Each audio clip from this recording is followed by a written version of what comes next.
হযরত শাহজালাল আন্তর্জাতিক বিমানবন্দরের third terminal দেশের এভিয়েশন খাতের অন্যতম বৃহৎ এবং দৃষ্টিনন্দন স্থাপনা। প্রায় 22,000 কোটি টাকা ব্যয়ে নির্মিত এই মেগা প্রকল্পের নির্মাণ কাজ শেষ পর্যায়ে এলেও অদ্ভুত এক কারণে এটি এখনও পুরোপুরি চালু করা যাচ্ছে না। আর সেই বিস্ময়কর কারণটি হলো সুবিশাল এই টার্মিনালের ভেতরে কোনো মোবাইল নেটওয়ার্কই নেই। আর দীর্ঘ সময় ধরে অকার্যকর অবস্থায় পড়ে থাকা ঋণ নির্ভর এই প্রকল্পটিকে বাঁচাতে এবার নতুন এক প্রস্তাব নিয়ে হাজির হয়েছে সরকারি টেলিযোগাযোগ প্রতিষ্ঠান টেলিটক। টার্মিনালের ভেতরে নেটওয়ার্ক বসিয়ে এই বিশাল ত্রুটি দূর করতে সরকারের কাছে 48 কোটি টাকার একটি প্রকল্প প্রস্তাব দিয়েছে রাষ্ট্রায়ত্ত সংস্থাটি।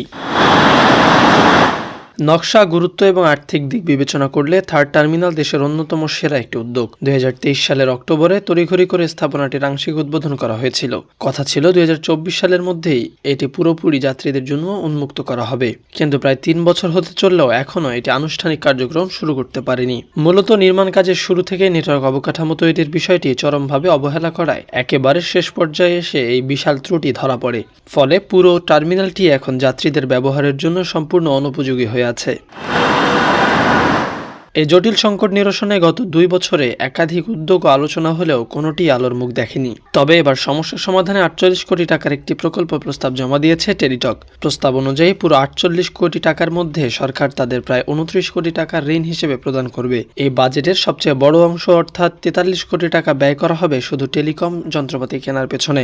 আধুনিক এসব যন্ত্রপাতির মাধ্যমে টার্মিনালের ভেতরে যাত্রীদের 50 Mbps থেকে সর্বোচ্চ 1 Gbps পর্যন্ত ডাউনলিংক স্পিডে নেটওয়ার্ক সেবা দেওয়া সম্ভব হবে। আর সব ঠিক থাকলে আগামী ডিসেম্বর মাসের মধ্যে এই কাজ পুরোপুরি শেষ করার লক্ষ্যমাত্রা নির্ধারণ করেছে প্রতিষ্ঠানটি। তবে এই মেগা প্রকল্পের সাথে যুক্ত বিশেষজ্ঞরা পুরো বিষয়টি নিয়ে বেশ উদ্বেগ প্রকাশ করেছেন। তাদের মতে বিনিয়োগকারী সংস্থাগুলো কাজের শুরু থেকেই নেটওয়ার্ক বসানোর বিষয়ে তাগাদা দিয়ে আসছিল। এমনকি দেশের অন্যান্য প্রতিষ্ঠিত মোবাইল অপারেটরদের সংগঠনগুলো নিজেদের উদ্যোগে কাজ করার প্রস্তাবনা দিয়েছিল, কিন্তু সংশ্লিষ্টরা সেই সময় বিষয়গুলোকে একেবারে আমলে নেননি। বছরের পর বছর ধরে গড়িমসি চলার পর এখন যখন টার্মিনালটি অপারেশনে যাওয়ার সময় হয়েছে, ঠিক তখন তড়িঘড়ি করে স্থানীয় একটি অপারেটরের ওপর নির্ভর করা হচ্ছে। তারা মনে করেন শুরুতেই যদি সব টেলিকম অপারেটরের সঙ্গে আলোচনা করে সমন্বিত পরিকল্পনা গ্রহণ করা হতো, তবে সেটি হতো সবথেকে বেশি কার্যকর সিদ্ধান্ত।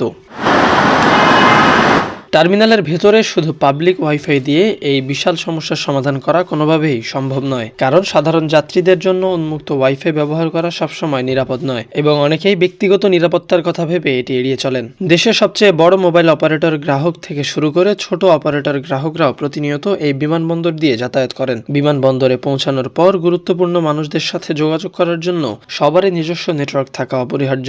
অনেকেই আছেন যারা ইন্টারনেট কলের চেয়ে সাধারণ ভয়েস কলের উপর বেশি নির্ভরশীল। নিজস্ব নেটওয়ার্ক না থাকলে সুবিশাল এই টার্মিনালে যাত্রীদের জন্য সাধারণ একটি ভয়েস কল করাও একেবারে অসম্ভব হয়ে পড়বে, যা এভিয়েশন নিরাপত্তার দৃষ্টিকোণ থেকেও চরম ঝুঁকিপূর্ণ।